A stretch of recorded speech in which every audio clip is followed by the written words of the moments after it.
Falo sobre Breno Lopes na mira do Vasco da Gama e muitas outras informações de mercado, bastidores, finanças e muito mais. Antes, deixa eu só me apresentar, me chamo Jorge Nicola, jornalista esportivo e objetivo por aqui deixar você por dentro de tudo que está rolando com o seu clube do coração para não perder nada. Aperta o botão vermelho de inscreva-se, ative todas as notificações e deixe seu like para que esse vídeo chegue para mais pessoas. Combinado? Bora falar agora sobre o Vasco da Gama com uma notícia boa e outra péssima. Quero começar com a péssima, mais um caso de rompimento de ligamento cruzado e 8 meses de ausência. Na semana passada, o Paulinho, volante talvez o principal jogador de características mais defensivas do setor do meio campo, havia sido lesionado. Agora foi a vez de Jair, outro cara muito talentoso, se machucou no confronto contra o Flamengo, mais 8 meses fora. O anúncio aconteceu nessa segunda-feira. Agora a 777 vai precisar rever seus conceitos e abrir o caixa para a contratação de um atleta. Se só a ausência do Paulinho não justificaria a chegada de um novo jogador para a função, o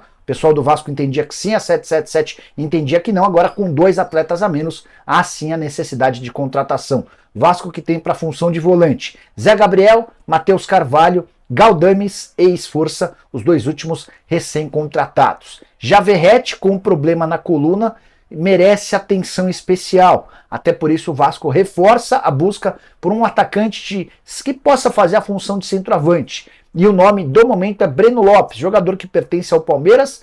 Não tem muito moral com o torcedor, mas é muito querido pelo Abel Ferreira. Já fez inclusive gol de título de Libertadores da América. O Vasco já abriu negociações com o Breno e também com o Palmeiras. Vai torcer para que o Palmeiras tope fazer negócio. Não tem sido fácil tirar jogadores do elenco alviverde, até porque o Abel Ferreira dá muito valor aos poucos e bons atletas que fazem parte do seu grupo. Acho difícil que o negócio aconteça. Caso avance, o Breno pode ser utilizado na função do Verratti e também como atacante de lado de campo. Essas são as características que o fizeram ser um jogador bem avaliado em São Januário. Bora mudar de assunto e falar sobre o Atlético. Nicola, Lucas Piton irá jogar na Itália. Ó, deixa só a pessoa me responder aqui sobre a chance de Pedro Henrique e o... De Pedro Henrique, quem que é o outro que eu perguntei? De Pedro Henrique e o Breno Lopes, e eu já pergunto, tá? Ó, chegou a resposta agora sobre os 2 reforços possíveis no Vasco. Breno Lopes e Pedro Henrique. 777 tem que aprovar. E ela não aprovou nenhuma das 2 ainda, tá? Ah, 777. Nicola, Pedro Henrique no Vasco. Micael, interessa, agrada, mas a 777 ainda não aprovou. Assim como também não aprovou o nome do Breno Lopes. Acabei de receber essa confirmação de uma fonte do Vasco. Breno Lopes no Vasco, é verdade, Nando, houve um interesse. Agora, aquela velha história. Aguarda-se a autorização da 777. Amigos, vamos então trazer mais notícias aqui para você. Deixa eu começar com o Vasco e Flamengo Maracanã. Muitos elogios aí nos comentários para o comportamento do time, né? Lógico, lembrando que o Vasco ainda precisa de reforço, como diz o Emiliano Dias na sua entrevista coletiva, que o Vasco ainda precisa de reforços. Perdeu mais um jogador, já eu vou falar sobre isso.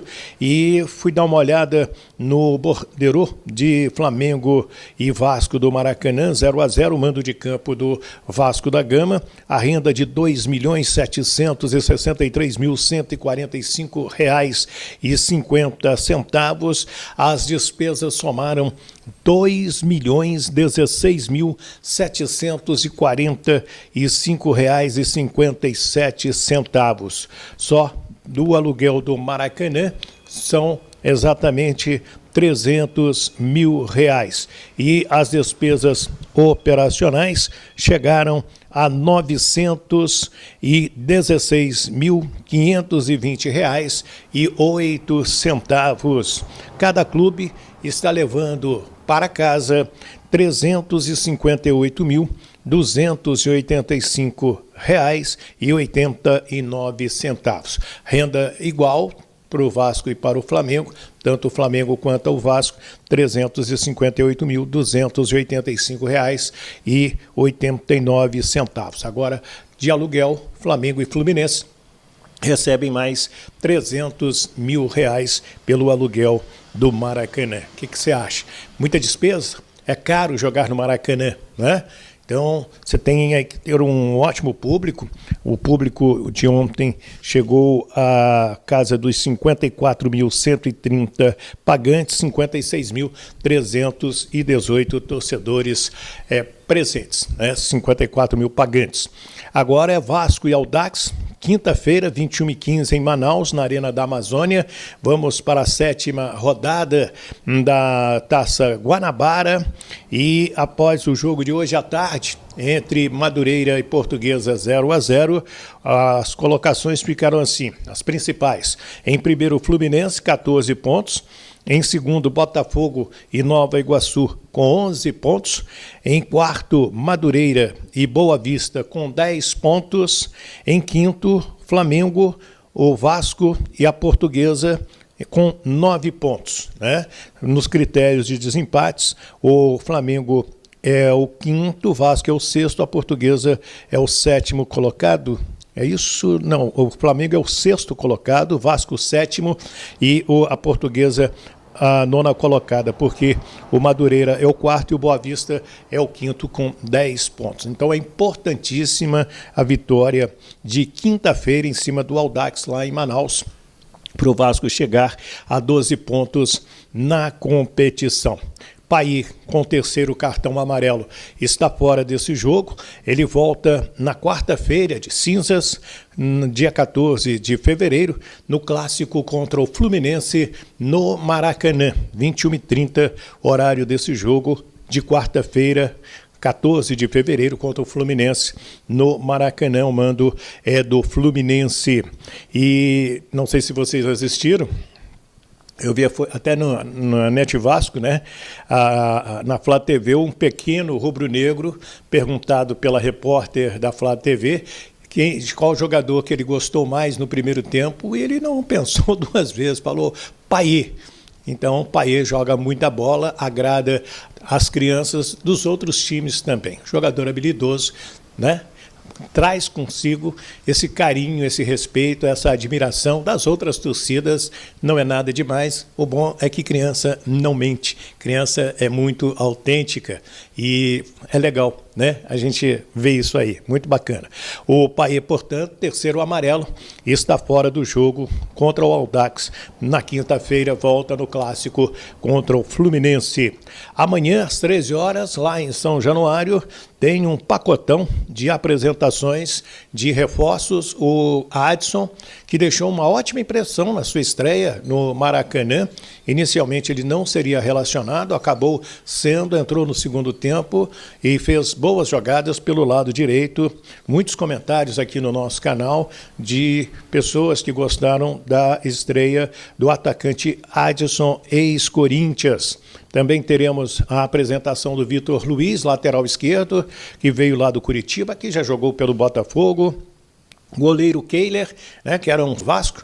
Me lembro do Paulo Brax tentando trazer o Kehler, e ele veio agora por empréstimo. E o chileno Pablo Galdames também será apresentado. Todos esses aí já foram anunciados e já está no BIRA da Federação e no BID da CBF os nomes do Galdames, do Vitor Luiz e do Kehler. Eles já podem estrear com a camisa vascaína no Campeonato Carioca. A notícia ruim fica por conta do Jair. Ele sofreu uma entorse no joelho esquerdo e, com isso, ruptura do ligamento cruzado anterior e vai passar por cirurgia igual ao Paulinho. Paulinho é joelho direito e o Jair, joelho esquerdo. Vasco perde 2 jogadores importantes no início de temporada e vai ter que repor. Tem muita gente criticando a 777 pela demora nas contratações. Isso aí não tem agradado o Ramon Dias, não tem agradado o Emiliano, não tem agradado o Lúcio Barbosa, o próprio Alexandre Matos, né? A morosidade que vem lá dos Estados Unidos na liberação para as contratações do Vasco da Gama. E Breno Lopes. Breno Lopes é um atacante, inclusive fez o gol do título da Libertadores do Palmeiras contra o Santos em pleno Maracanã durante a pandemia, vocês se lembram? E é um nome falado aí para ser contratado pelo Vasco. O Vasco busca mais um atacante muita gente fazendo comentários positivos quanto ao futebol do Breno Lopes para reforçar o Vasco da Gama neste momento. Vamos ver se confirma o Alexandre Matos na entrevista de amanhã. Ele também estará à disposição da imprensa e certamente esse assunto será levantado com o dirigente do futebol da SAF do Vasco da Gama. Então, você que ainda não confirmou, veja aí, o Vasco ficou com R$ 358.285,89 da renda de ontem do Maracanã. Mesmo valor ficou a equipe do Vasco, a equipe do Flamengo. Uma notícia ruim, o Marlon Gomes sofreu uma fratura da fíbula esquerda, está fora do pré-olímpico. Vasco já anunciou a venda dele lá para o Shakhtar Donetsk e agora é aguardar essa situação médica do Marlon Gomes. É o terceiro jogador que o Ramon Menezes perdeu no torneio pré-olímpico. Tinha perdido o zagueiro Michel, do Palmeiras, e o lateral esquerdo Kaique Bruno, com lesões na coxa direita. Brasil que jogou e perdeu para o Paraguai 1-0. O gol foi de Peralta aos 46 do primeiro tempo. Antes, aos 27 minutos, o Hendrick perdeu uma penalidade, cobrando fraco para a defesa do goleiro do Paraguai, e o Kennedy, jogador do Fluminense, também no primeiro tempo perdeu uma ótima oportunidade de fazer o gol da seleção brasileira. Paraguai 1, Brasil 0. E agora é aguardar o jogo de quinta-feira com a Venezuela. O Brasil sabe que tem que ganhar os 2 próximos jogos para buscar uma vaga para os Jogos Olímpicos lá de Paris no mês de agosto, né? Rapaz, eu só queria saber o que essa 777 quer com o Vasco da Gama, né? Jogadores aí pretendidos por Ramon Dias e pelo Alexandre Matos, né, diretor executivo do futebol do Vasco da Gama. Eles entram em acordo para negociar com o jogador, que na visão deles vai fazer um Vasco forte, né?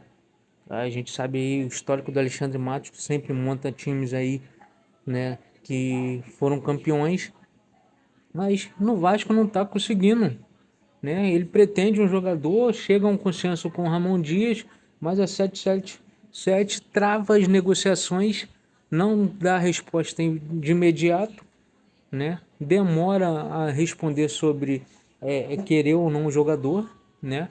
Agora tá aí Breno Lopes e Pedro Henrique, né, para serem contratados pelo Vasco, mas a 777 ainda não deu o aval completamente para negociar com os jogadores, né?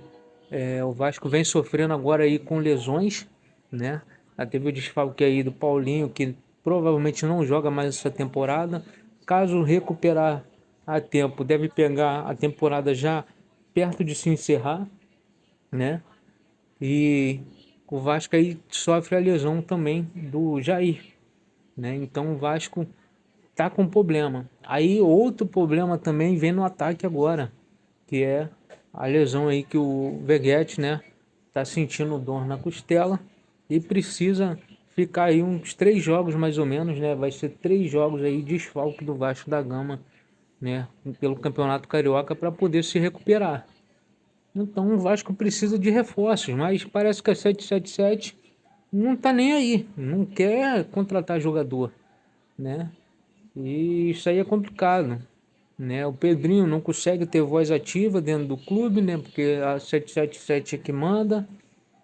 Mas não sei como é que tá essa situação. Os caras não querem fazer um time competitivo. Foi dito que o Vasco nunca jogaria mais contra o seu rival Flamengo, com desigualdade de contratações. Nos valores, beleza, porque o Vasco está contratando jogadores aí a rodo, né? Em alguns setores, mas não condiz com o que precisa, né? De deixar um time forte, né? Não quero dizer que o elenco tá ruim, mas também não tá completamente bom. A gente sente que falta jogadores, né? Então, peço aí que você deixe a sua opinião sobre a 777. Se inscreve no canal se ainda não é inscrito, deixa seu like, né? E compartilha esse vídeo aí também para chegar a mais vascaínos e a gente saber da opinião de todo mundo aí, o que acha da 777 comandando a equipe do Vasco nessas negociações.